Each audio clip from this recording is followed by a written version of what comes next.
tayo magpatuloy na muli sa ating mensahe na ang pamagat ay third pull, ikatlong hatak. Pero,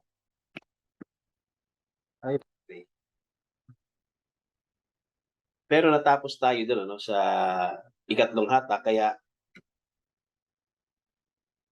ang title natin yung pagkatapos ng ikatlong hatak, after the third pull. At yan yung part 1. Okay, at dumako tayo doon sa part 2. Tayo ng part 2. I believe na unawaan natin yung third pull, no? Amen. Yun yung ikatlong hatak ng ministry sa mga panahon na dumating. Sa panahon ni Noah, may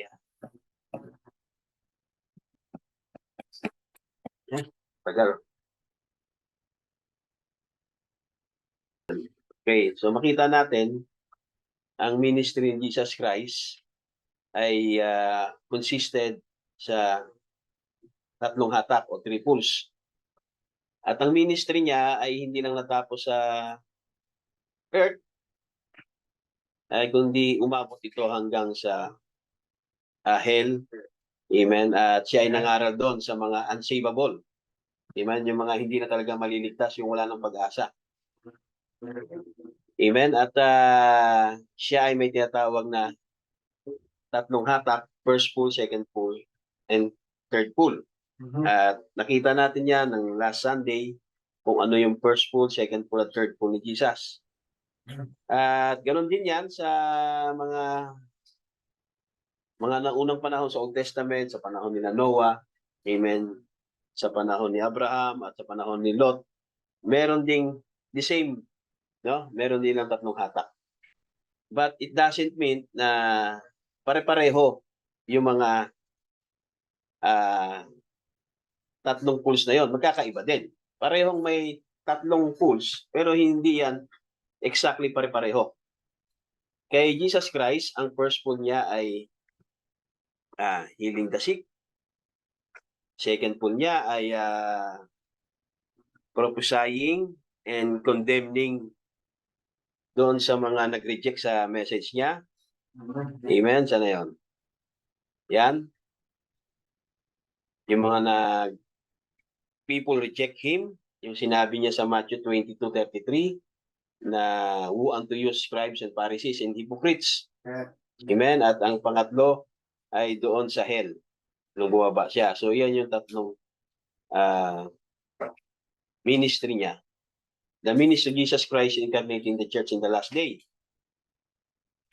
So yung the same ministry of Jesus Christ magre-reincarnate in the last day.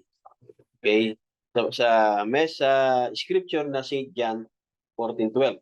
Yung works dyan, yung preaching to the lost, okay, healing the sick, and then to the impossible over be saved.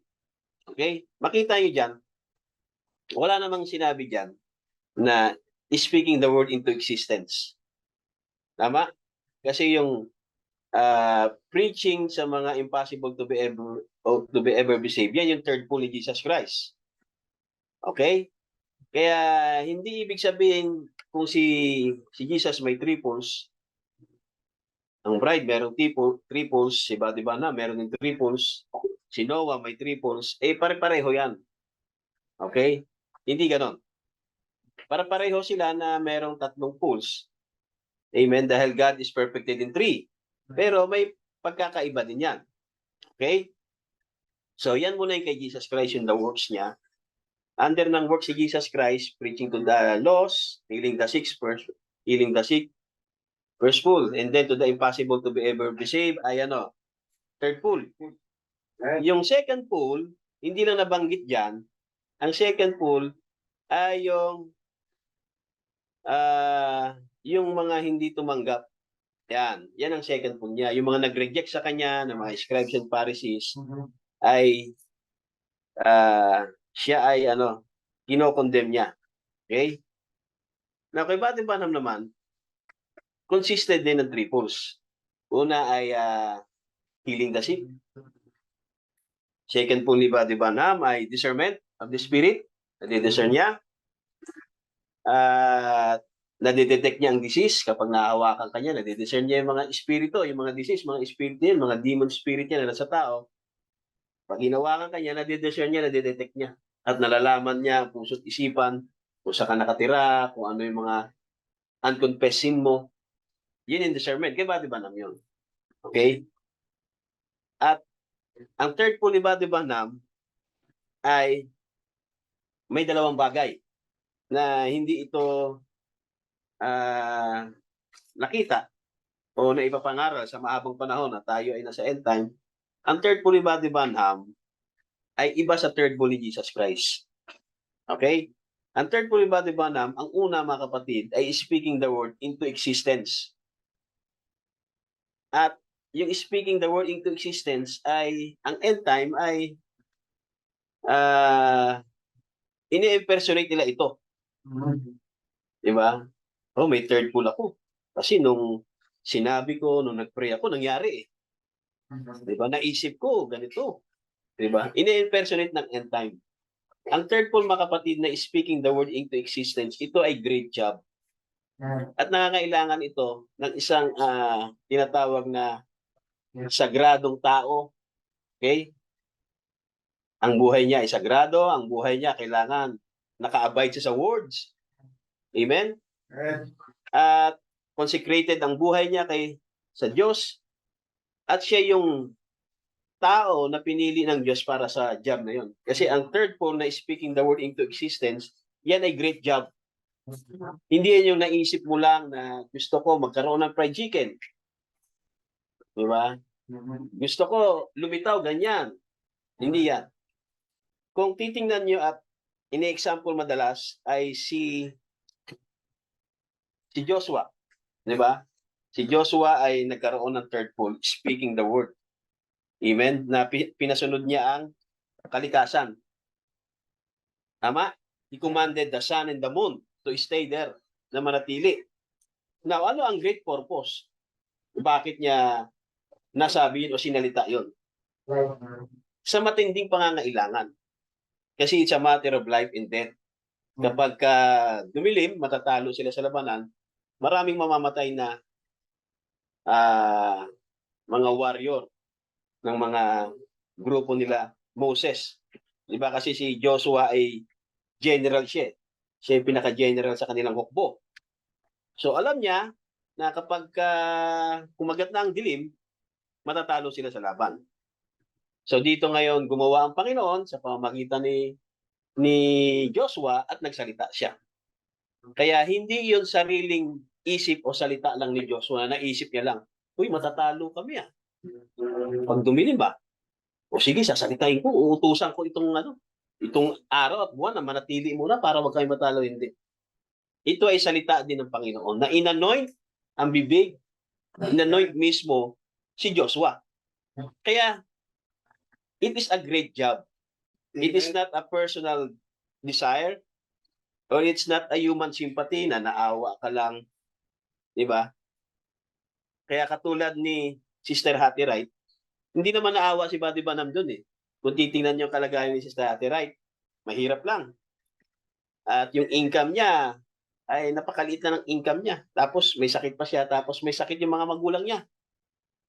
Di ba? At si Body Banam hindi naman naawa eh. At tutulungan ko to si sister, nakakaawa, matanda na. Tapos yung mga anak, unbeliever pa, yung mga magulang may sakit, tapos maliit lang yung income niya. Hindi naman naawa si Body Banam doon. Di ba? Right. Pero nung kinuwento ni Body Banam, yung speaking the word into existence ng 3 squirrel.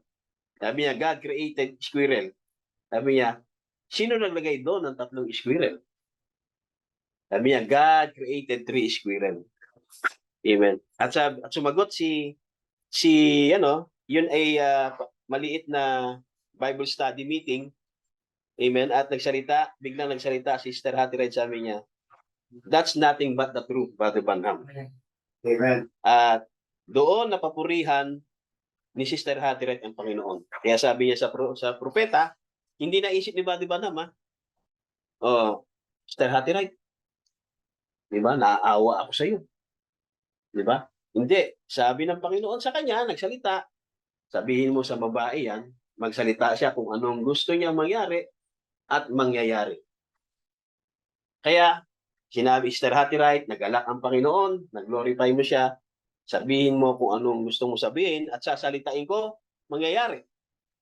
So, yun yung great job. At ang great job na yan ay sa propeta.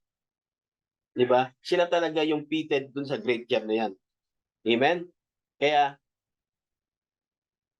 at si Sister Hattie Wright, yung kanyang sinalita ay hindi rin galing sa kanyang isip lang. Kasi kung sa isip lang, pwede niyang hilingin yung kayamanan. Di ba? Kagalingan, healing. Yung mga sakit ng magulang niya o maging siya. Pero ang hiniling niya ay mas mahalagang pinakamahalagang bagay. Amen. Kundi ang eternal salvation ng kanyang dalawang anak. Amen. Amen. Kaya yun ang sinabi ni Sister Hattie Wright, sinalita ng propeta. Kaya ang bibig ng propeta ay ginagamit ng Diyos. Ang propeta ay anointed man. Amen. Hindi natin pwedeng i-impersonate yan. Na ako, nag-third pull ako, Brad, sinalita ako eh. Magiging impersonator tayo. Kasi ang third pull, mga kapatid, pagdating sa church, makikita natin yan, sabi ng propeta, katulad ng isang relo. Kailangan may coordination. Hindi kanya-kanya. O magka-third pull ako, Brad, ha? Ano sa'yo? Fried chicken, sa akin lechon. Sa akin Pizza Hut. Diba? O wala kaming bigas. O magkaroon ka ng bigas. O wala kaming gasol. Magkaroon ng gasol. Hindi yung third pull. Diba? Hindi ginagamit sa mga ganong bagay yung sinasabing third pull. Ang third pull, kapag ka nag-third pull ka, meaning anointed man of God ka. Like the prophet. Ang buhay nila consecrated sa Diyos. Amen. Di ba? Mostly sa buhay nila, spiritual things. Amen? Hindi yung pag Sunday lang tayo spiritual. Ang propeta, hindi. All the days of his life, hanggat nabubuhay siya, ang kanyang tinatawag na subconscious ay palaging spiritual. Amen? Kaya ang mga anointed talaga, mga kapatid, mga propeta. Amen? Consecrated ang buhay nila sa Diyos. Pinoproteksyonan sila ng Diyos. Kaya sabi sa kanya, ay ingatan mo ang sarili mo, ang katawan mo, huwag kang magbibisyo at lumayo ka sa pera. Amen, dahil gagamitin kita. So, yung pag sinabing speaking the word into existence, yan ay person na anointed of God. Siya yung fit for the job to speak. Kasi hindi naman talaga, sabi niya, it is not the man speaking, it is God speaking through the man.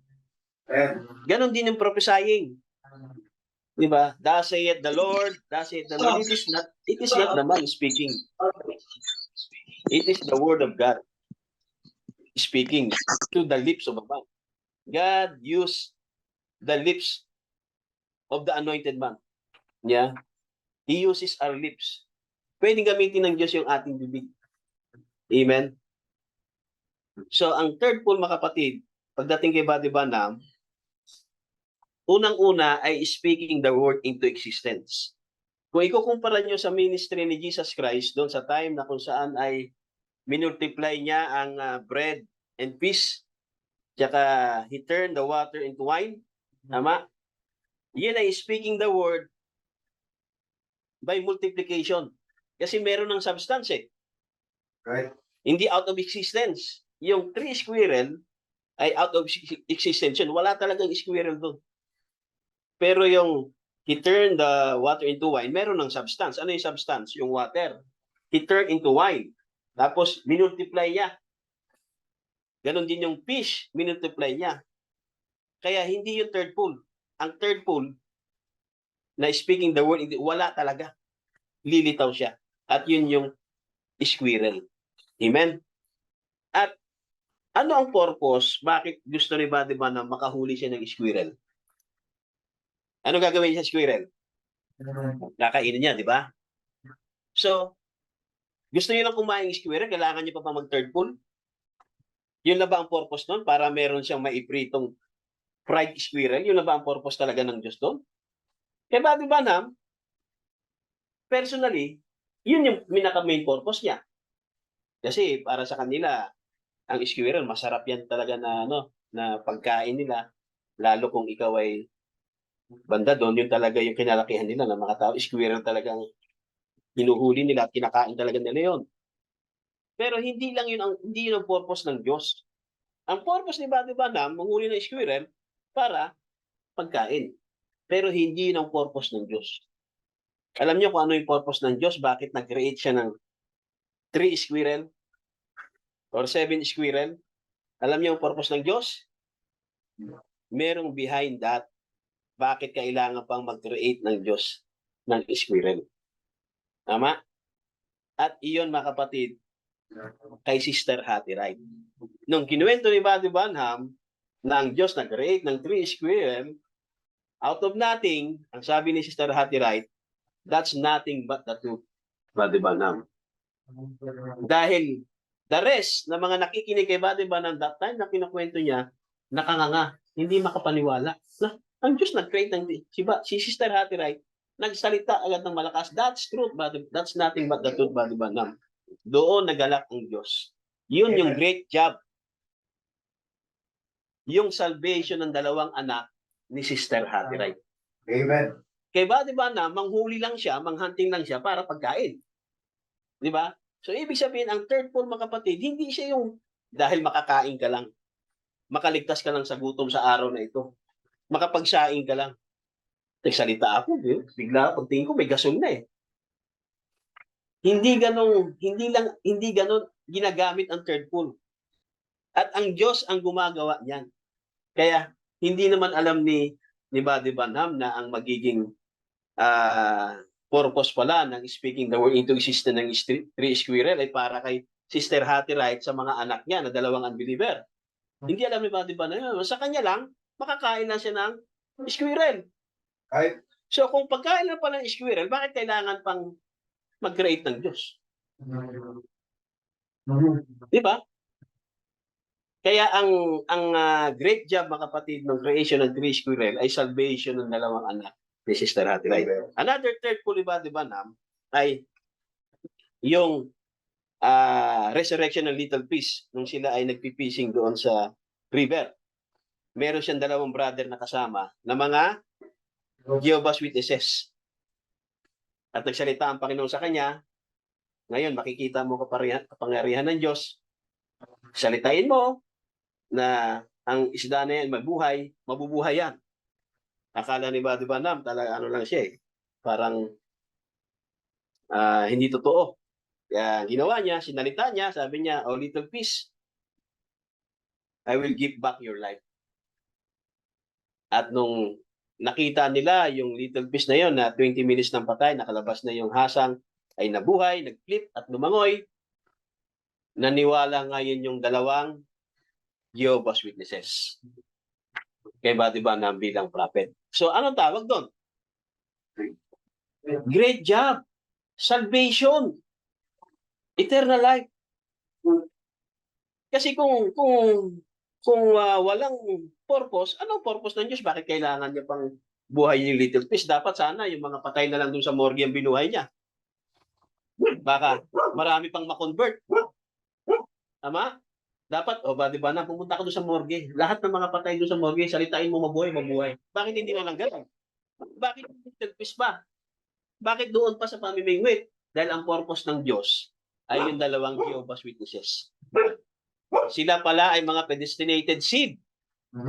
Pero sila ay dating mga Jehovah's Witnesses that time. Na-convert sila dahil doon sa third pull na yon ng resurrection ng dead fish.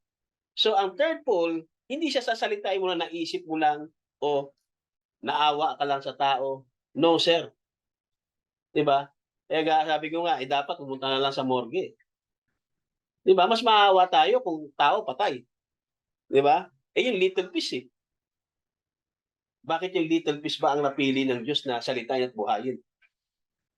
Diba? Dahil ang purpose, mga kapatid, yung 2 brother na kasama ni Buddy Banham, ma-convert sila sa message. Amen? So, eternal pa rin yung purpose. At another thing naman ng third pull kay Buddy Banham, hindi kay Jesus, ay yung opening of the word. Ito na yung time na kung saan ay nireveal na sa kanya ang 7 seals. Diba? Yung 7 angels na nakita niya through vision, ay yun din yung pupunta sa kanya everyday doon sa room para i-reveal sa kanya ang 7 sello. So, merong dalawang bagay pagdating kay Brother Branham sa third pull. Una muna is speaking the word into existence. Pangalawa ay opening of the word. Kaya pagdating sa bride, mga kapatid, ganon din. Kung merong tinatawag na third pull si Brother Branham, ganon din yung third pull natin. Ang third pull ni Jesus Christ ay doon sa impyerno, mangangaral siya. Hindi yun ang third pull natin. Sino ba dito pupunta sa impyerno para mangaral doon sa mga unsavable? Si Jesus Christ ang gumawa lang noon. So, ministry lang na yun ni Jesus Christ, pero ang tawag doon third pull. Hindi yun ang third pull ng church. Tama? Napupunta ka sa impyerno. Ang third pull ng church, mga kapatid, ng bride, mga kapatid, ay pagdating ng tinatawag na tightening. Diba? Ito na yung little press na kung saan kapag hindi ka membro ng church council, amen, hindi ka member, hindi ka kaanib yung simbahan mo, ay malilimitahan. Okay? Isasara yung simbahan mo. Amen. Tapos, hindi ka na makakapag-travel kung hindi ka tinatawag na membro ng tinatawag na Council of Churches, na tinatawag yan na Mark of the Beast. Okay? Both spiritual and ang Mark of the Beast, unang-una yan ay in spiritual sense. Yan ay religious mark. Pangalawa, ay yan yung membership. Parang katulad ng pandemic. Hindi ka makakapag-travel abroad. Hindi ka makakasakay sa aeroplano pag wala kang vaccine card. At yung vaccine card na yon, hindi yung vaccine card mismo na binibigay sa atin. Pupunta ka pa sa vaccine Vaccine Bureau of Quarantine para makakuha ka ng tinatawag na certificate na ikaw ay vaccinated. Di ba? Yellow card ang tawag. So halos ganun din ang mangyayari, mga kapatid, pag in-apply na yung tinatawag na without a number, hindi ka makakapag-travel. Amen? Pag wala kang tinatawag na identification. Pero ang tinatawag talagang Mark of the Beast ay religious mark. Yun ay membro ka ng tinatawag na World Council of Churches. Amen. Amen? Kaya, bago kunin ng bride, meron munang maranasan ng bride ng tinatawag na tightening. Amen. Doon daw, magmamanifest ang third pull. Ang unawa ng iba, yan, hindi na tayo makakabili. Kaya ang gagawin natin, Brad, sasalitain na lang natin, Jollibee. Kasi hindi ka na makabili, Brad, eh. Jollibee pa talaga ang gusto niya i-third pull, ano? Diba? Eh, yung papatayin ka na. Diba? Sa tingin ko, ang third pull, mga kapatid, hindi mo sa ganun lang sasayangin. Jollibee lang gusto mo. Diba? Kung magkakahigpit ka na, hindi pumunta ka sa bundok, talaga ka doon ng manok. Diba? Para pagka nagutom ka, kakatay ka na lang. Hindi yung fried chicken. Diba? Ganon yung unawa ng mga end time kapag third pull daw. Diba? Sasalitain mo lang, lilitaw na. Diba? Eh di sana, sinalita na lang ni Brother Branham, fried squirrel. Diba? Yung ginawa ni Brother Branham, binaril niya pa. Diba? Anong ginawa? Kinatay niya pa. Niluto niya pa. Diba? Naghirap pa si Brother Branham, eh. Eh yung mga end time dito gusto, luto na, fried chicken na, Jollibee pa, eh. May brand pa. Hindi ganun ang third pull. Kaya sa mahabang panahon, nadaya tayo sa third pull. Ang third pull ay magmamanifest yan pagdating ng tightening sa bride. Sa ngayon, hindi. Kasi maluwag pa, eh. Di ba? Makakabili ka pa. Di ba? Makakapag-travel ka pa. So sa panahon niya ng kagipitan, katulad sa panahon ni Joshua. Amen. It's a matter of life and death. Amen. Kaya, ang mga end time na na-impersonate nila ang third pull. Ay, bad. Ako din, may third pull ako. Kasi nagsalita ako, eh. Pinagre-review ko. Hindi po yung third pull. Rebuking ng spirit nyo. Diba? Nag-pray ka, pumikit ka, nag-pray ka. Answered prayer po ang tawag doon. Okay? Nag-pray ka, nanalangin ka, dinalangin mo yung isang tao may sakit, naawa ka, pinag-pray mo, at pinagaling ng Panginoon, answered. Hindi pa ho yung third pull. Mabigat po ang third pull. Yan ay great job. So, wag nating i-impersonate na may third pull na tayo. Amen? Hintayin natin yung right time. Hindi nga natin naiintindihan kung ano yung third pull ni Brother Bandong. Tapos may third pull na tayo. Ibig sabihin, nangyayari na sa isang bagay, hindi mo nga naiintindihan. Nagpipresume lang tayo na may third pull, tapos may third pull ka na. So lahat yan, mga kapatid, nag-claim tayo na nagpipresume lang tayo. Di ba? Mabigat ang third pull. At ang isa pa, mga kapatid, na third pull ay opening of the word. Amen. So ang third pull, pagdating kay Brother Branham sa opening ng 7 seals, ang third pull sabi niya, the opening of the word, the opening of them seals. Now, kung sa 7 seals, hindi mo naintindihan ang first seal, second seal, third seal, fourth seal, fifth seal, sixth seal, 7 seal, hindi mo naintindihan, paano ka nagkaroon ng third pull? Eh, opening of the word nga. Di ba? Kaya mabigat po mag-claim ng third pull. Kaya maraming end time, ine-impersonate lang ang third pull. Kasi yun ang tinuro ng mga pastor. Nasalitain mo lang. Ano yung maisip mong salitain? Di ba? At isa pa, mga kapatid, ay yung tinatawag na claiming. I-claim mo yung gusto mong i-claim. Kahit yung mga matagal ng lolo mo, patay na, kiniklaim pa dito sa end time. Kasi naisip lang yung lolo ko. I-claim ko kaya. Di ba? Kaya marami dito, mga kapatid, na tinatawag na mga regular o ordinary creeds na sa end time. Tama? At isa dyan sa mga regular or ordinary creeds ay yung ang pastor ay headship. Amen? Maraming mga turo dito, mga kapatid, sa end time na kung saan ay yung pinanggalingan natin ay karamihan mali. So, nagkiklaim tayo ng third pull, ang third pull ay opening of the word. Kung mali ang unawa mo sa Godhead, tama? Mali ang unawa natin sa Godhead eh. Mga oneness tayo ang unawa natin. Paano tayo nagkaroon ng third pull? Ang third pull ay opening of the word. Amen? Speaking the word existence. Anointed yan. Hindi lang kung ano naisip mo lang na gusto mong gusto ko lumitaw, magkaroon ng gasol, yung magkaroon ng, hindi ganoon ang third.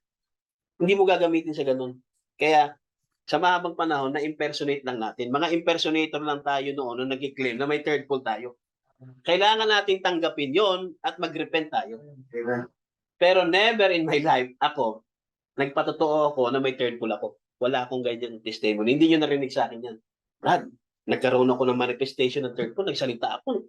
Nangyari eh. Never kong pinatotoo yan o never akong nag-claim yan. Kaya wala akong ire-repent, Brother Junel, na may third pull ako. Di ba? Dahil ever since pa lang, hindi ko talaga totally naunawaan ng third pull. Basta third pull ako ng third pull. Ang unawa ko lang ng third pull ay ano? Preaching to the lost. Yun ang third pull na alam ko. Pero nung binasa natin ang mensahe, hindi pala ganun ang third pull. Amen. Ang third pull ni Jesus Christ sa impyerno, preaching to the total lost. Pero ang ministry ni Jesus Christ under ng works ng John 14:12 ay ano? Preaching to the lost. Doon sa mga merong hope. Doon sa mga tumanggap. Doon sa lordship of Israel. Di ba? Yun ang ministry ni Jesus Christ na preaching to the lost. Doon sa may mga pag-asa. Pero ang third pull niya ay doon sa mga unredeemable. Kaya nga, iba ang third pull ni Jesus Christ sa third pull ni Brother Branham. Pero pareho silang may three pulls. Hindi natin alam yan. Basta lang tayo third pull lang tayo ng third pull. Di ba? Ini-impersonate natin. At may third pull ako, bakit nagsalita? Talagang nangyari eh. Nag-pray ako. Answered prayer tawag doon. Di ba? Ni-rebuke ko, nagsalita ako. Rebuking of the Spirit ang tawag doon. Hindi pa third pull yun. Amen? At sabi ng propeta, kung gusto niyo makita ang third pull, sa church, sa local church, ano daw? Itinipo niya yung watch. Kailangan, all together, lahat ng parts nagko-coordinate. Paano kung walang coordination kanya-kanya? Paano natin makita yung third pull? Ibig sabihin, nasa harmony ang isang local church. Amen. Kung gusto natin makita ang third pole, dapat nasa harmony tayo. Diyan, maniniwala ako na kahit wala pang tightening, wala pang little press, kung lahat tayo nasa perfect harmony, nagko-coordinate tayo, may problema ka, makipag-coordinate ka, wala kang problema, makipag-coordinate. Di ba? So, merong perfect coordination ng bawat isa. Amen. Doon daw natin makikita ang third pole. Kaya, wala pa akong masasabi na nagkaroon na tayo ng third pole. Di ba? Yung opening of the seven seals, third pole ni Brother Branham yun, nireveal sa atin sa pamamagitan ng preaching. Alam naman na i-reveal mo pa uli. Prophesying na lang. I-share mo na siya, ituro mo na siya kasi nireveal na siya. Amen? At ang magre-reveal na, hindi na yung tao ang magre-reveal, the Holy Spirit. Kahit anong salita ako dito, kung hindi naman na-reveal sa atin, nonsense din. Di ba? Kaya hindi tayo ang nag-opening ng word. Ang nag-opening ng word, yung propeta ng Revelation 10:7. Siya yung nag-third pole ng opening of the word. Amen? Tayo naman ay prophesying again na lang. Kasi bukas na eh. Amen. Ano gagawin na natin? Ipo-prophesy na lang natin, mga kapatid. Kaya, ngayon, itutuloy natin yung tinatawag na after the third pole para matapos na, no? Okay? After the third pole. Bakit sinabing after the third pole? Tama? Bakit sinabing after the third pole? Pagkatapos ng ikatlo, hatak. Now, puntahan natin yung after the third pole.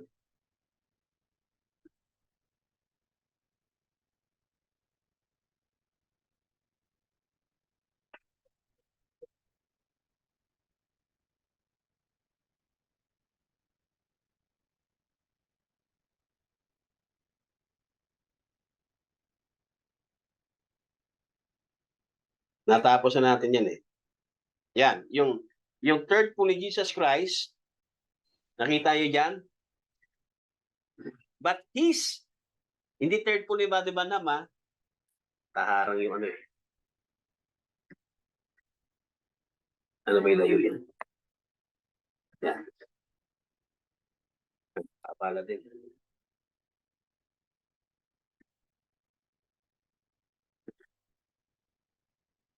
Yan. But si Jesus yung his. Yung his ay anong tawag sa ano dyan, sa English? Possessive pronouns. So, ang tinutukoy dyan na his, hindi si Brother Branham, hindi si Noah, hindi si Moses. Tama? Si Jesus yan. Okay? But his third pole, when? Kailan yung third pole niya? When he preached to the lost that could not be saved no more, saan? Preach to the souls in the hell. So, yan ang third pole ni Jesus. Yung third pole ni Brother Branham, sa hell din ba? Hindi. Kaya nga hindi lahat pag sinabing third pole, pare-pareho. Pareho silang may three poles. Pero hindi lahat pare-pareho. Lalo pagdating sa third pole. Sa first pole, para halos pareho. Healing the sick. Discernment. Diba? Rebuking the organization. Condemning the organization. Pero pagdating sa third pole, iba-iba na. Yung kay Jesus Christ, sa hell na yon. Doon sa mga kaluluwa. Diba? Yan yung third pole ni Jesus. Kay Brother Branham, ano? Before the seals, speaking the word into existence. Tama? Then, under ng third pole, healing. Tama? Yung tumor ni Sister Beda, asawa niya, sinalita niya na nawala. Third pole yun. Diba? So, under ng third pole, meron tinatawag na miracle healing talaga na nangyari. Pero hindi prayer yun. Sinalita niya. Amen?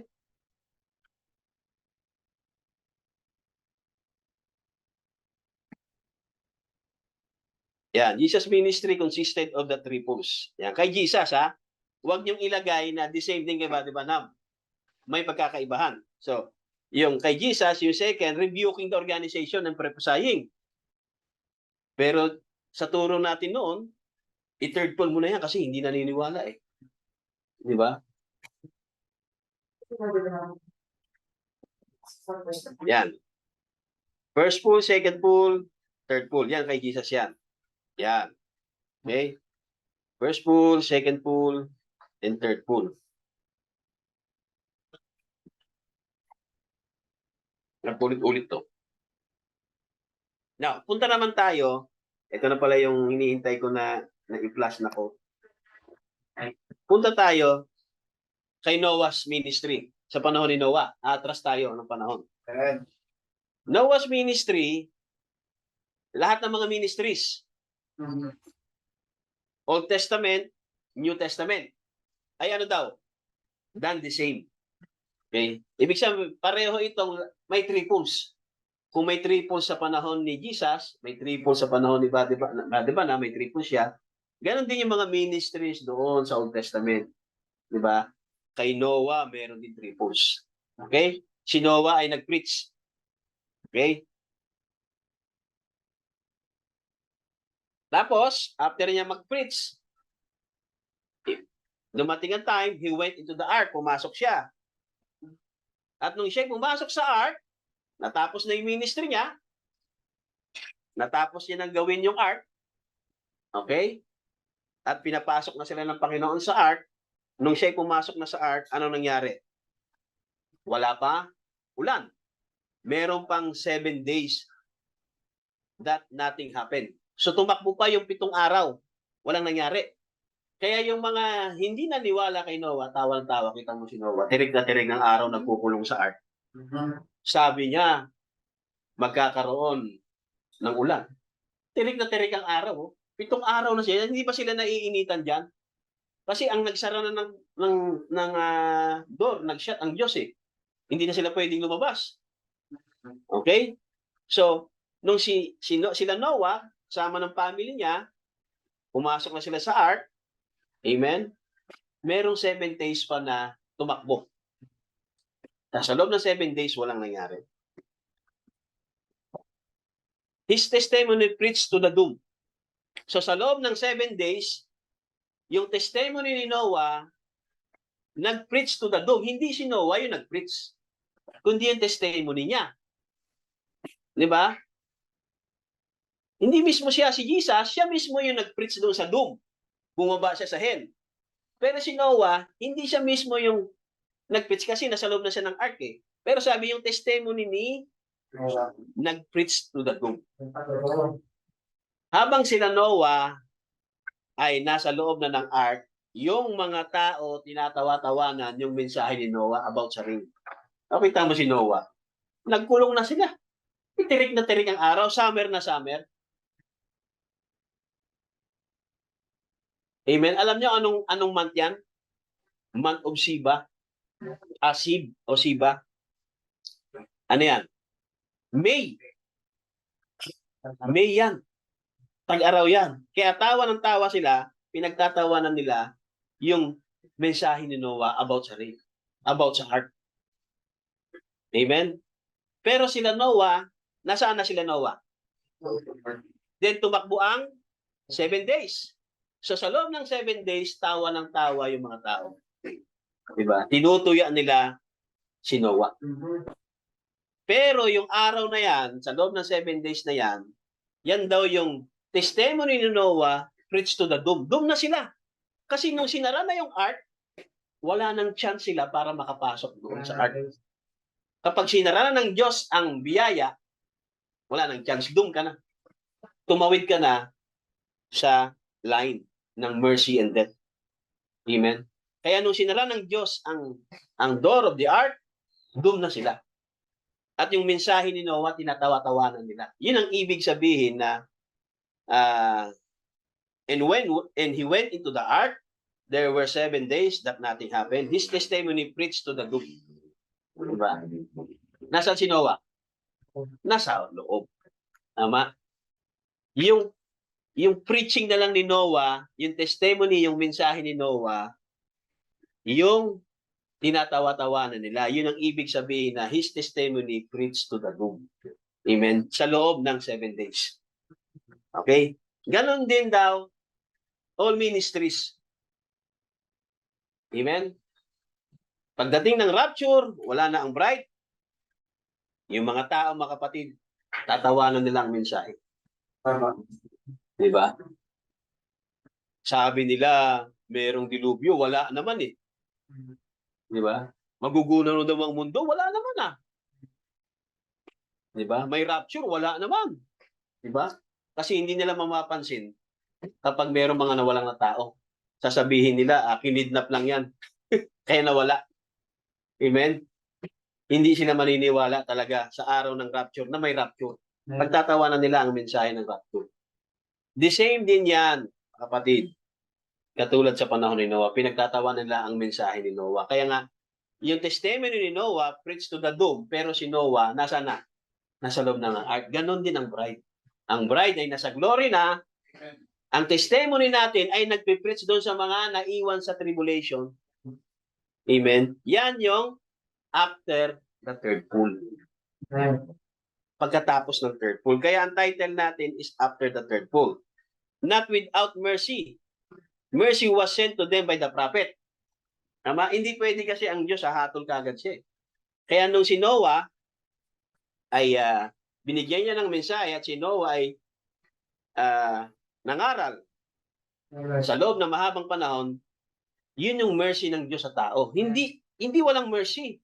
Kaya nga, mercy was sent to them by Noah, by a prophet. Hindi lang sila naniwala. Ganon din sa panahon natin. Meron ng propeta, hindi sila naniwala. Tama? They won't believe it. May mensahe na, message ng rapture, hindi sila naniwala. Message ng body change, hindi sila naniwala. Di ba? Kaya hindi pwedeng without mercy. Ganon din, makapatid, sa time ng Sodoma. No, without mercy din. Bago niya hinatulan yun, bago niya sinunog ang tinatawag na Sodoma at Gomora, bago niya hatulan, nagbigay din siya ng mercy. Pero walang tumanggap, walang naniwala sa mensahe. Amen. Kaya kita niyo si Abraham, nung sinabi sa kanya na susunugin niya yung Sodoma at Gomora, nakipagtawaran si Abraham. Lord, kung may makita ba akong 50, susunugin mo ba? Ay, 50, marami pa. Tumawad ulit si Abraham. Hanggang nauwi sa 10. Sige, kung mayroong 10 matuwid dyan, hindi ko sunugin. Walang nakitang 10. Sino lang ang matuwid? Si Lot lang. Amen? Kaya, bago niya hinatulan ang Sodoma at Gomora, mga kapatid, nagbigay muna siya ng mercy. Kaya pagdating ng Great White Throne Judgment, hindi tatayo yung mga taga-Sodoma. Tama? Para sabihin, oh Lord, hindi ka naman injustice God ka. Hindi ka makatuwiran, wala kang hustisya. Hindi. Nagbigay siya ng mercy sa bawat panahon. Ganon sa panahon ni Noah, sa panahon ni Lot, sa panahon ni Abraham. At makita nyo, si Abraham, namagitan siya. Amen? Kaso wala talagang masupungang matuwid maliban kay Lot. Kaya nga, ang Diyos, mga kapatid, siya ay matuwid na Diyos. Siya ay merciful God. Okay? He always sends mercy first. And Noah, he made people ready for the time. Kaya si Noah, nagpipreach siya, hindi siya nagpipreach to the total loss. Ilang years siya nagpreach? Ilang years? 120 years siya.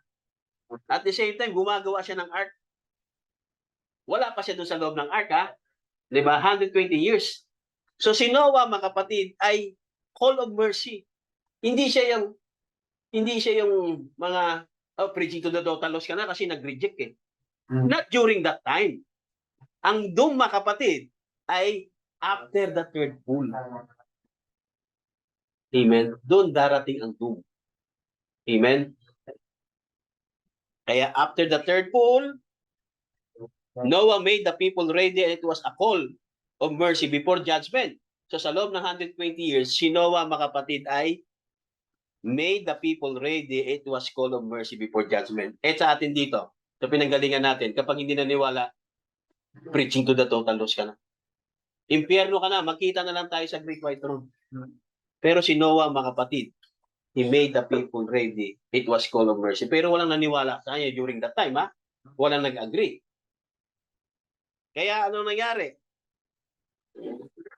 Yan. And when into the ark, ibig sabihin, wala na si Noah doon sa labas, nagkaroon pa, kung bumilang pa ng 7 araw, yung testimony ni Noah, nag-preach sa doom.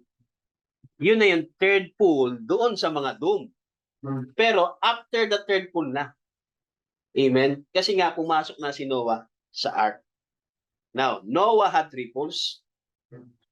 And his third was to the lost. Yung lost na hindi tumanggap. After niya mag-preach sa loob ng 120 years, sila na yung lost. So hanggat hindi pumapasok si Noah, mga kapatid, sa ark, may pag-asa pa siya.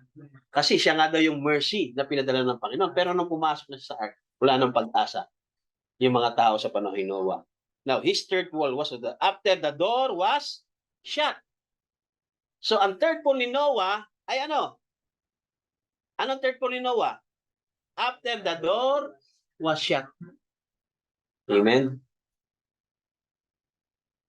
His testimony preached to the doomed. In the day of Sodom, the first pool was righteous Lot. So, sa panahon ng Sodom at Gomorrah, yung unang hatak doon ay sino? Si righteous Lot. Matuwid. Diba? Hindi naman sinabing ang unang hatak sa Sodoma ay healing the sick. Wala naman sinabi. Kundi ang unang hatak sa panahon ng Sodom ay si righteous. Si Lot, the righteous. Tapos, and they sent another messenger, 2 of them, yung dalawang anghel, diba? And they went down, bumaba sila sa Sodom at Gomorrah. That was his second pool for Lot. So, sino yung second pool ng Diyos sa Sodom at Gomorrah? Yung dalawang anghel. Tama? Hindi naman sinabi na discernment. Kaya sinasabi ko, hindi porque pag sinabing may third pool sa panahon ni Lot, sa panahon ni Noah, sa panahon ni pare-pareho, hindi. Para-parehong may third pool. Okay? But look at the one that went last. Sino yon? Si Elohim. Una muna nakipagkita sa land of Mamre ba yun? Sa Book of Genesis. Si Elohim makipagkita minit niya si Abraham. At kumain siya kasama si Abraham at sabi niya, I will visit you according to that I love you. You will have a son. Diba? Tapos pumunta siya doon, mga kapatid, sa Sodom at Gomorrah. Ang ginawa niya, but look at the one that went last, there's more and more mercy. Si Elohim na mismo ang pumunta doon sa Sodom at Gomorrah. Sabi niya, there's more and more mercy kasi mismo ang Diyos, nagkatawang tao, sa panahon ni Abraham, minit siya at pumunta siya doon sa Sodoma. It was all over then. All over at that time. Bakit? Walang tumanggap. Mismo si Elohim na. Amen? The third messenger that went up then, the third pool. So, sino yung third pool doon? Si Elohim yung third pool. Hindi sinabi niya yung third pool ay speaking the word into existence. Basta, ang third pool doon, si Elohim. Amen? Kaya sabi dito, when he stepped up into the Babylon or into Sodom, he wanted to find. So anong ginawa ni Elohim doon? Anong ginawa ng Diyos para maghanap ng ng mga righteous, sabi niya. Even Abraham crying. Kahit nga daw si Abraham umiiyak. Sabi niya, Lord, if I could find 50 righteous, on down to 10 righteous, bumaba sa 10. God said, yes, find 10 righteous. Walang nakita ang Diyos. Mismo ang Diyos bumaba na doon sa Sodom, pumunta na doon sa Sodom para maghanap ng righteous. Walang makita. Nung walang makita, sinabihan na ngayon si Lot na umalis na kayo dyan. Hahatunan ko na ang Sodom at Gomorrah. Kaya sinunog niya Sodom at Gomorrah. So naging matuwid ba ang Diyos nung sinunog niya Sodom at Gomorrah? Naging matuwid. Kasi meron 3 ministry siyang pinadala sa Sodom at Gomorrah. First pool si Lot. Second pool yung 2 anghel, yung 2 messenger. At ang third pool, mismo ang Diyos.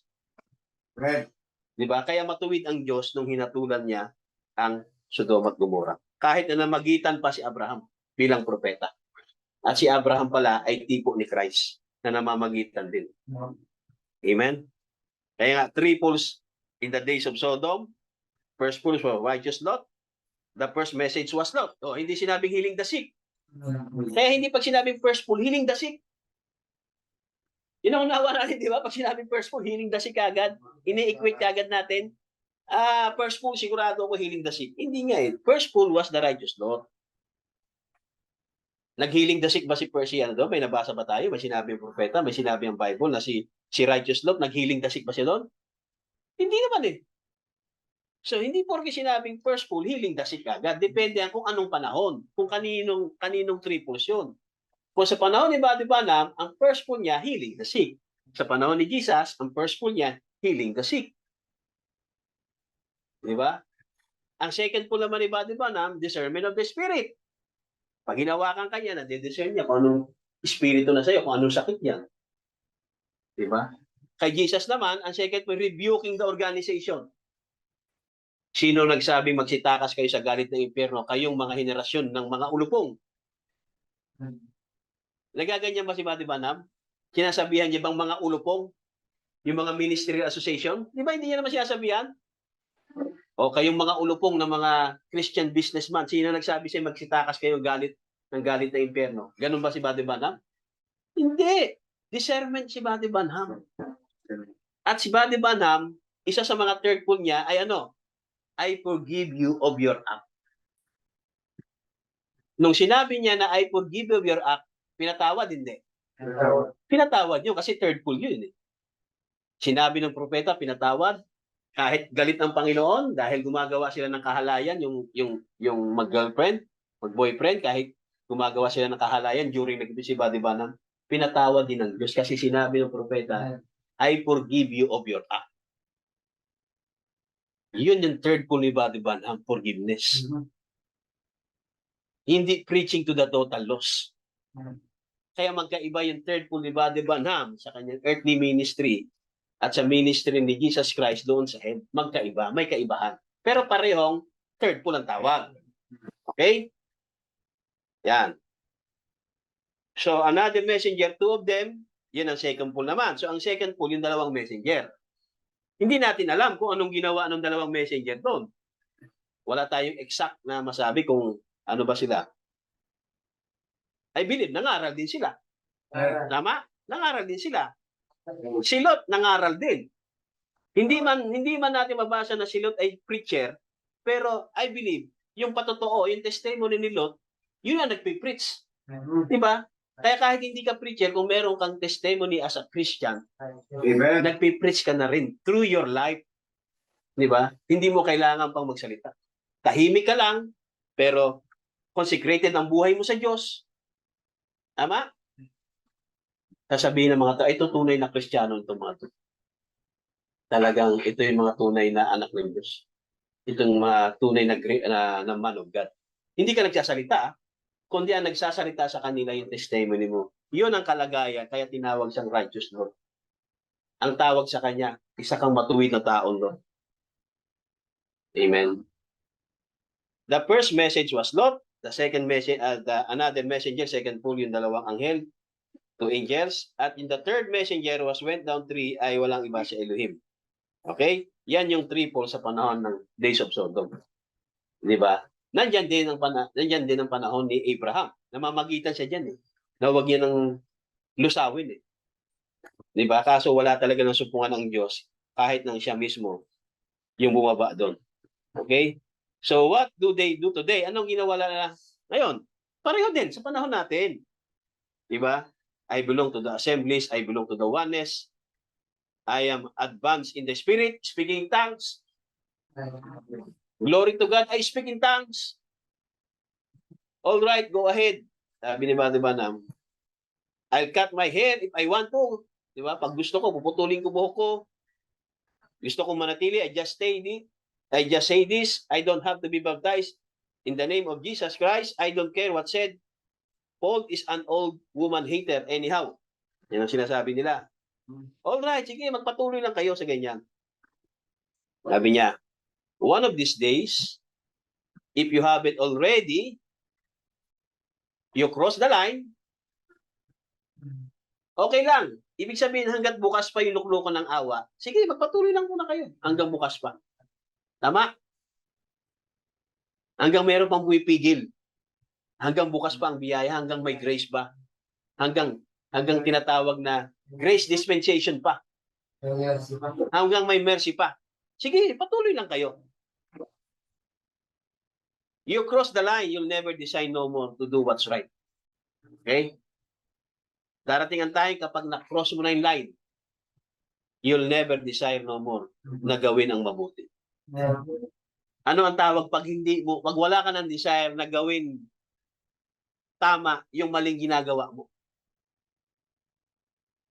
Anong tawag doon? Kapag alam mo ng tama, wala ka ng desire gawin. Anong tawag doon? Iniquity. Di ba?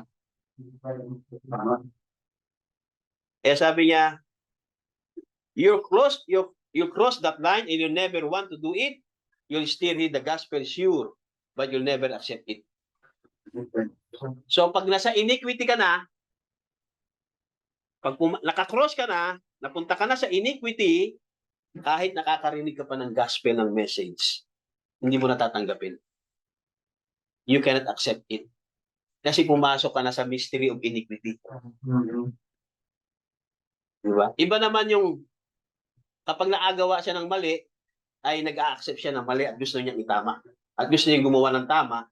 Kaso, dahil mahina pa siya, patuloy siya nakaagawa na. May ibang kalagayan naman yun. Diba? Pero yung ayaw niyang itama ang kanyang pagkakamali, amen? You'll still hear the gospel at you cross that line, sure, but you'll never accept it. Kahit truth pa yung pinapangaral na mo, hindi ka natatanggapin. But the gospel will be preached to the doom. Ano ibig sabihin ng but the gospel will be preached to the doom? Anong tense yan? Past tense, future tense, o present? Future. Sa future pa yon.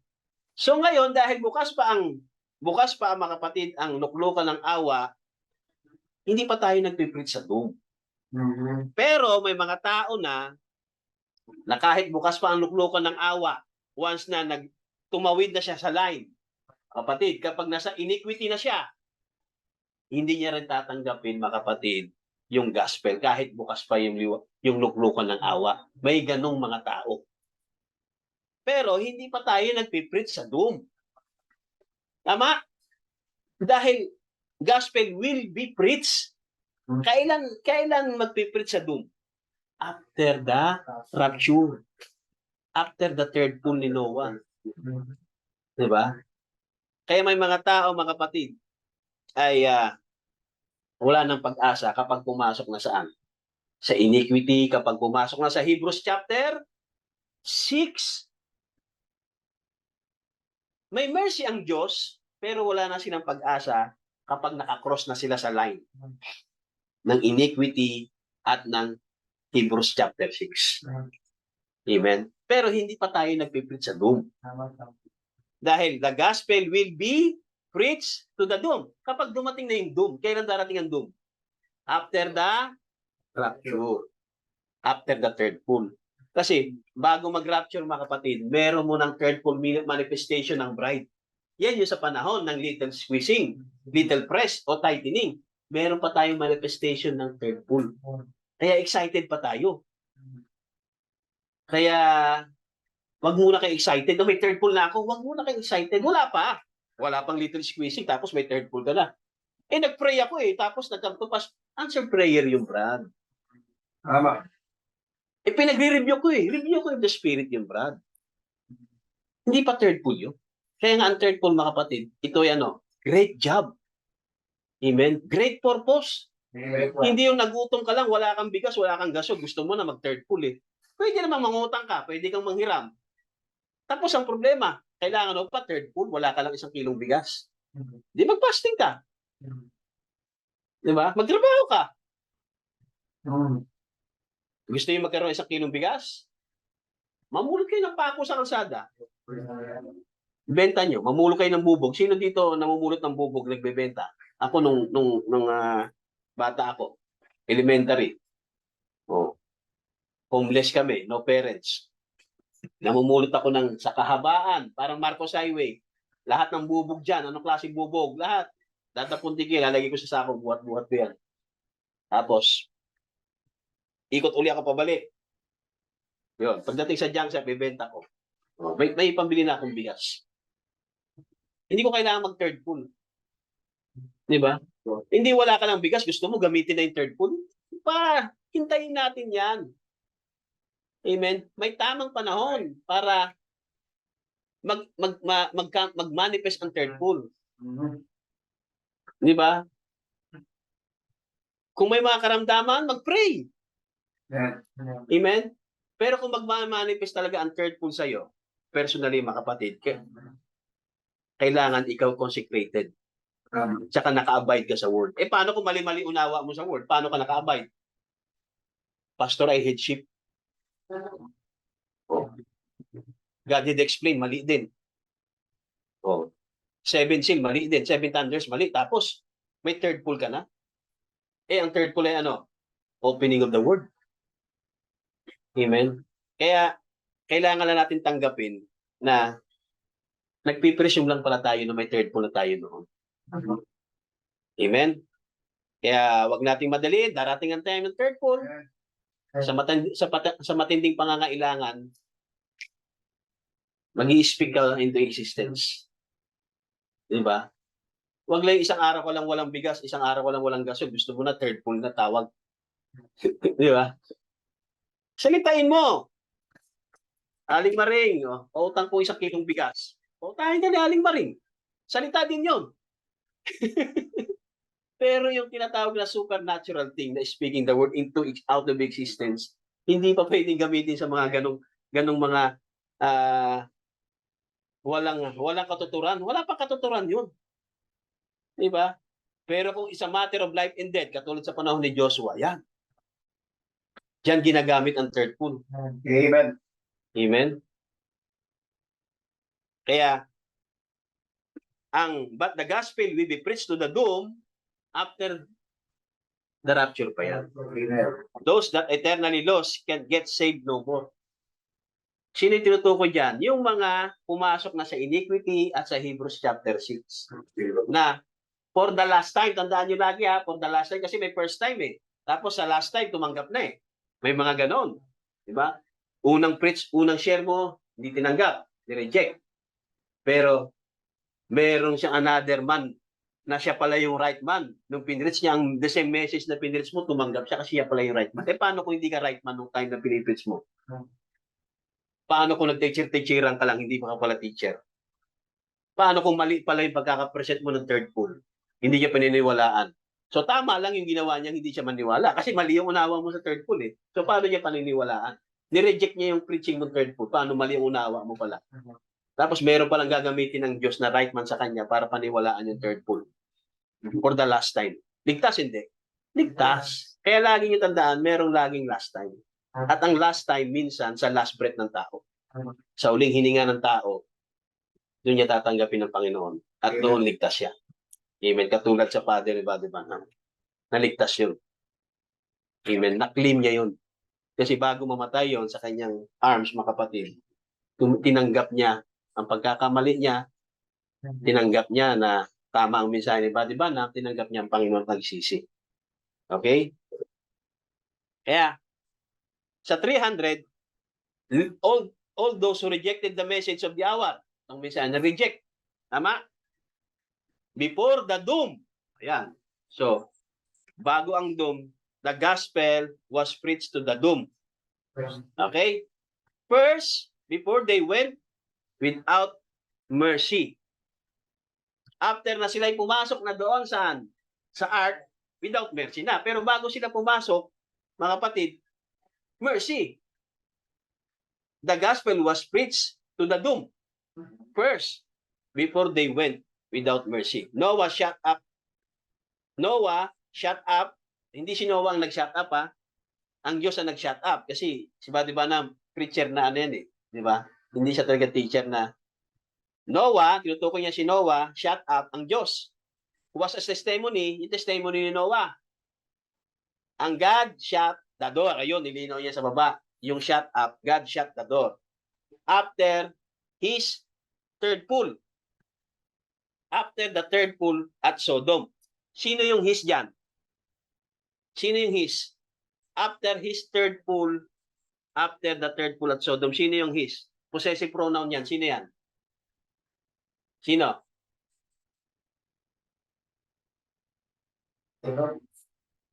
Sino? Diyos. Sino yung his? Hindi, kahit na small o big. Si Elohim. After his third pull, after the third pull at, hindi naman sinabi sa panahon ni Noah. Kaya, di ba ng preacher kasi? Tama? Yung unang binanggit niya, Noah shut up his testimony. Sa panahon ni Noah yon.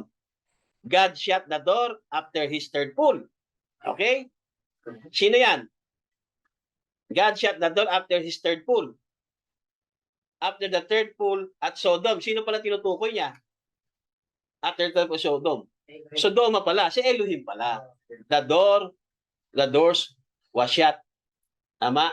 So katulad sa panahon ni Noah, sa panahon ni Sodoma, ni Lot. Diba? Kaya ganun, preacher kasi si Buddy Banham eh. Tinitipo niya. Diba? Dispensational kasi mag-preach si Buddy Banham. Okay, kaya dalawa dyan. Sa panahon ng Sodoma, sa panahon ni Noah. Noah shut up, was a testimony. Kasi pag binasa mo yan, si Noah pala nagsarado. Kasi Noah shut up eh, di ba? Pag binasa mo yung letra por letra, sino nag-shut up? Si Noah. Kasi tuldok na sa dulo. Oh. Do iisipin ko, kung hindi ko naiintindihan ang mensahe, si Noah nag-shut up. Sa baba naman, God shut the door. O sino ba talaga nag-shut up? Si Noah o ang Diyos? Di ba, Brother Roger? Pagbabasahin mo yan, di ba? After his third pull, sino ba yan? Si Noah, si Lot, sino ba yan? Amen? After the third pull at Sodom, so pag hindi mo binasa yung buong spoken word niya, hindi mo unawaan kung sino yung mga personal pronoun na yan. Possessive pronoun. Tama? His, they. Di ba? Them. Possessive pronoun. So, there was no more mercy nung sinara na yung door. Yung mercy. Diba? The tent could not be found. Yan ang sa panahon ng Sodoma at Gomorrah. Okay? I-skip na natin yan. Take people. Tayo yun. Sa panahon ni Buddy Banham, ngayon, sa panahon natin, tayo din yun. Kaso ang ginagawa natin, hindi tayo more on sa tape. Ako, minsan ako nakikinig sa tape eh. Talagang binabasa ko talaga muna kasi hindi ko 100% naunawaan pag yung hearing lang eh. Tama ka. Kasi tuloy-tuloy eh. Hindi, siyempre English yan. Medyo hindi ako mabilis mag-catch up. Kailangan basahin ko muna ng ilang beses bago ko maunawaan yan eh. Minsan ipagpipray pa, Lord, hindi ko naunawaan to eh. Ano ba ibig sabihin ni Father Manggang? Di ba? At tape people, that's you that listening to this tape, I wish you could look at this congregation at this time. I hope you are feeling the same way. What if it is? Look at the scriptures filed in here. Could it be? Is the third pull preached to the eternal doom that reject the message of salvation? Well, you say, the church is going. Yeah, they will. They'll go right on just the same. 347. But remember, all this time, Noah was in the ark. At sana si Noah? Nasa ark na, kasi sinara na ng Diyos. The bride is sealed in with Christ. So tipo ng bride, si Noah sealed in na doon sa ark. Ang bride naman, sealed in kay Christ. Kailan yon? Kapag natawag na yung last member na ma-redeem, sealed in na. Kasi mystical yan eh. Hindi naman tinutukoy diyan yung tinatawag na baptism ng Holy Ghost. Pag sinabi baptism ng Holy Ghost, individual yon. So individually sealed in tayo kay Christ. Sa new birth. Pero ang tinutukoy dito, the last member has been redeemed. The bride is sealed in sa buong mystical. Kaya the bride sealed in with Christ, the last member. So kapag natawag na yung last person, yung last member ng bride body, mga kapatid, ang bride, mystical, ay sealed in kay Kristo. Tipo sa panahon ni Noah, sealed in sila as Noah's family. Di ba? Pamilya si Noah eh. Hindi si Noah lang naman ang pumasok eh. Tama. Kundi buong pamilya eh. Ganon din ang bride body, buong body ang pumasok na sealed in. Okay? Amen? Kaya hinihintay pa natin yung last person na matawag para ma-sealed in na yung buong katawan kay Kristo upang dumating na ang rapture. Amen? Now, pag na-sealed in na yung last member, ano na mangyayari? Ano na mangyayari? The sixth seal has produced itself. Ano yung sixth seal? Di ba tribulation yan? So kapag na-sealed in na ang kay Kristo ang bride, matawag na yung last member, ano na? Redemption is over. Rapture na. Kapag na-redeem na ang bride, kapatid, nag-rapture na, the sixth seal has produced itself. Tribulation period. Tama? Then ano susunod? The seventh seal bring him back to the earth. Ang seventh seal ay ano? Coming of Christ. Amen. The Lamb come and took the book out of the right hand of him. Kukunin na. And set down and claim what he had owned, that he had redeemed. Kaya pagdating ng Revelation 10, nasa na yung aklat? Na kay Christ na. Mighty angel na. Di ba? It's always been that third pull. O think people could go right on preaching, thinking they are getting saved. Ito yung mga pumasok na sa tinatawag na ano? Sa tinatawag na iniquity. Sa Hebrews chapter 6. Ito yung mga tao kung saan ay magpapatuloy silang mangaral at tulad din ng bride at iisip nila sila ay ligtas. At tulad ng isang iglesia na nagsasabi na kami lang ang maliligtas. 'Di ba? Kaya pumasok kayo sa aming simbahan. 'Di ba? Naniniwala sila na sila ay gumagawa ng tama. Pero after ng simba, after ng linggo, maninigarilyo. 'Di ba? After ng simba nila sa kapilya nila, gagawa ng bisyo. Mga ngalonya. Tama? Manloloko ng tao. Mag-aagrabyado ng tao. Papatay ng tao. Mananakot ng tao. Pero pagpasok doon sa kapilya nila, ligtas kami. Paglabas, maninigarilyo. Mambababae. O think people could go right on preaching, thinking they are getting saved, believing they are doing right, believing their organizations are growing. Totoo naman talaga, nag-grow yung organization nila. Kaya naniniwala sila na sila'y sa Diyos. Sure. Sigurado. And not even a ray of hope, walang pag-asa. Yan yung mga tao na nasa loob ng mga organizational churches. Amen. Na kung saan ay pumasok na sila sa iniquity. Pumasok na sila sa Hebrews chapter 6. For the last time. Amen.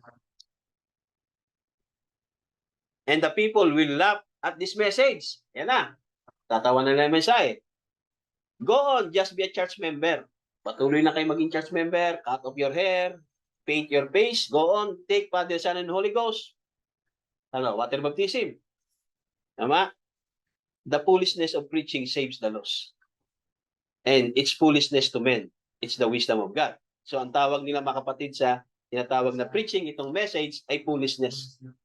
Pero ito yung magliligtas doon sa mga ligaw. Amen? So yun lang mga kapatid. I hope naunawaan natin yung third pull at after the third pull. Tama? Yeah. Ang after the third pull natin, kapag na-shielded na yung last member.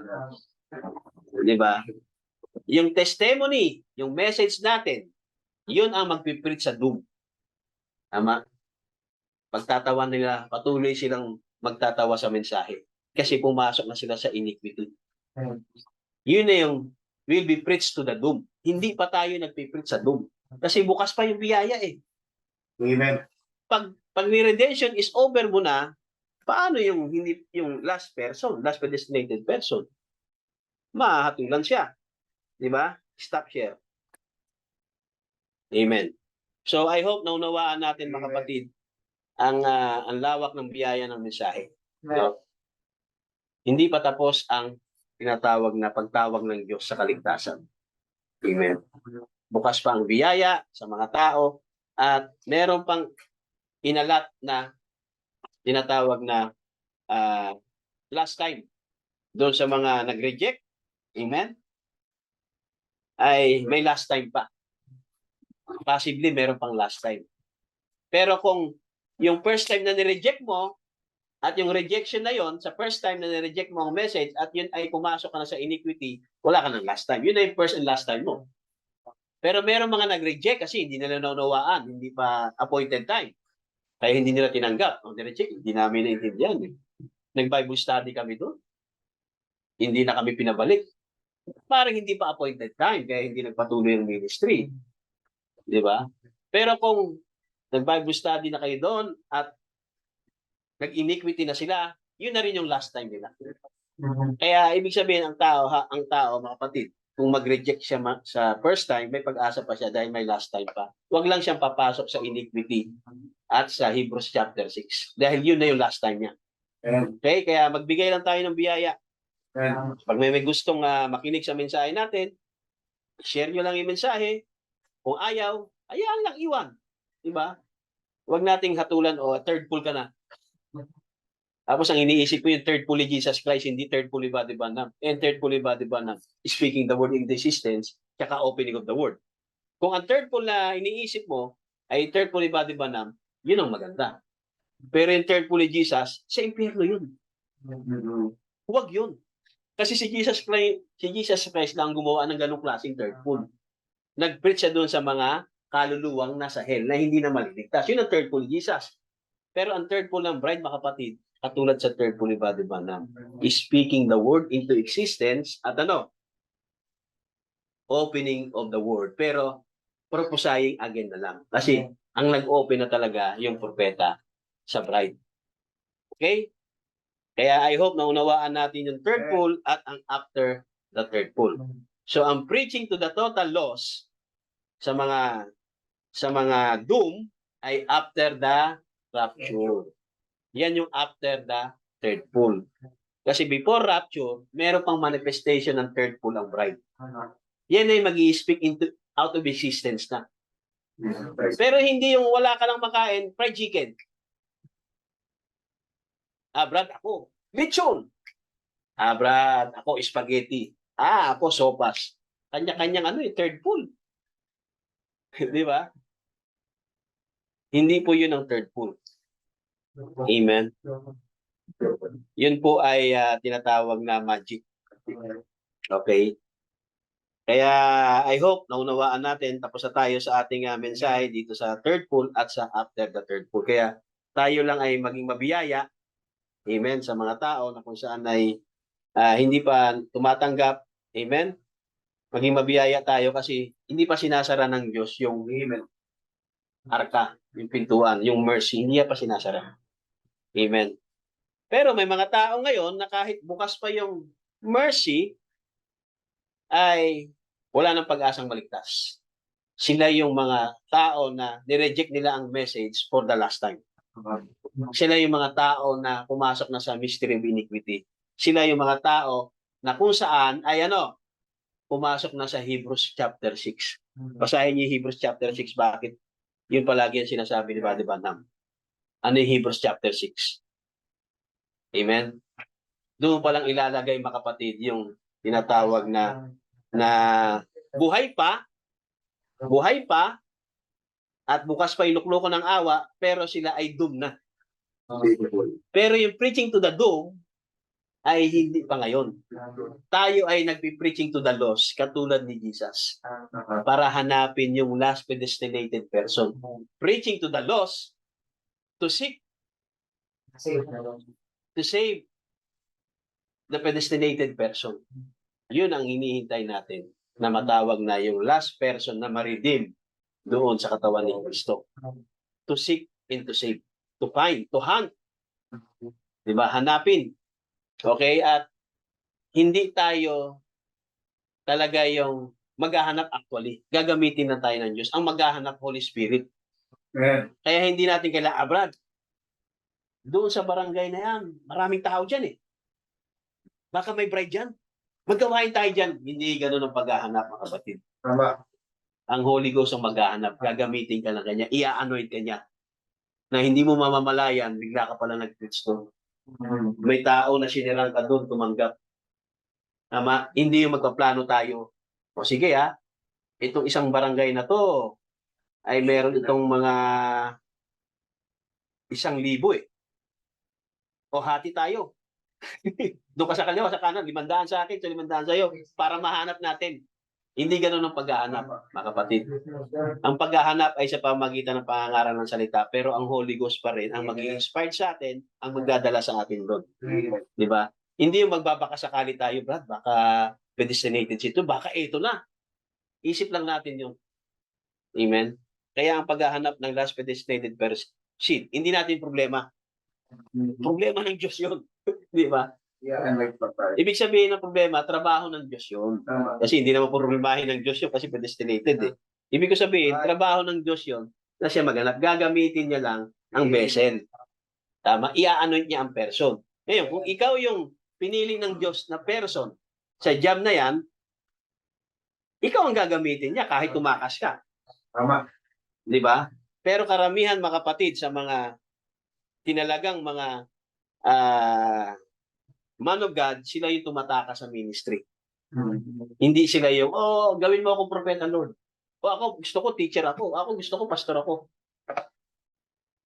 Diba? Sa Bible, mga kapatid, kung sino pa yung ayaw, sila pala yung pinili ng Diyos. Mapa Old Testament, mapa New Testament. Diba? Sila David. Tama? Si Jonas. Tama? Si Pablo. Diba? Sila pa yung pinili ng Diyos. Amen? Meron pa sa mga apostol, pinagbotohan, pinagpray, tama? Pinagbunutan, sino napili nila? Si Matias, pero ang pinili ng Diyos ay si Pablo. Kaya hindi porke pinagbotohan, pinagpray ng tao, ay yun na yung kalooban ng Diyos. No, sir. Amen? Naging apostol nga si Matias, pero hindi siya ang pinili ng Diyos. Amen? Si Pablo. Amen? Siya pala yung kinalaga ng Diyos, mga kapatid. At siya yung nagdala ng gospel talaga. Kaya siya yung naging star messenger ng tinatawag na Ephesian Church Age. Amen. So, God bless you all. At siguro ay tapos na tayo. No? Amen. At sa next Sunday ay iba na yung ating subject dahil naunawaan na natin yung third fold tsaka after the third fold.